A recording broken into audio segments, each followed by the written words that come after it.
परम प्रेममय श्री ठाकुर अनुकूल चंद्र सातपति ग्रंथ पाठ मोर कथागुड़िक जदि तुमर केवल कथा और चिंतार खराक मात्र हुए करवा आचरण भितर दे सेगुड़िक जदि बास्तव फुटे तोली न पार तेबे पाइबा जे तुमर तमसाच्छन्न रहीजिव ता किंतु अति निश्चय तुमर मो गार्हस्थ नीति इष्ट चिंता सतनाम उपचय श्रम और इष्टकर्म सदाचार श्रद्धाह सेवा और सुव्यवहार सबु जुगरे सबु व्यापार यही पांचटी संपद ने समयर अपव्यवहार न करी विहित चलन रे चालू थाओ गार्हस्थ जीवन रे सुखी होई पारिबो व्यतीत को अतिक्रम करी मध्य तुमे जेते ही धी संपन्न हो ना कहीं दक्ष उद्योग्य हो ना कहीं पितामातांकर इष्टानुग अनुरूपक जदि न हुआ से मानक परिपोषक न हुआ परिपालक न हुआ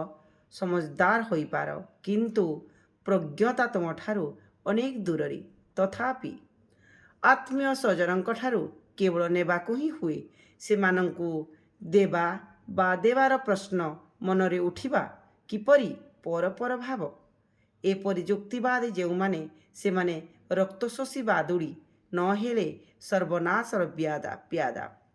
बुझी न चली पारिले वेदना और विपदरे पड़िबा अनिवार्य स्वामी सेवा बा स्त्री पोषण क्षेत्र रे स्वामी स्त्री उभय जदि इष्टानुग न हुअन्ते तेबे अवनति विच्युत और विच्छेद को ही प्रत्याशा करिपार जो ज्ञान तुमे लाभ करिछ बा करुछ आदर्शचर्यारे बहुदर्शितर पथरे निज परिवार और परिजनक मध्यरे आग्रह उद्दीपना सृष्टि करी ताहा जदि खेलाई देई न पार प्रिय सक्रियता सह निजे तो ठकिब से मानंकु मध्य ठकाइब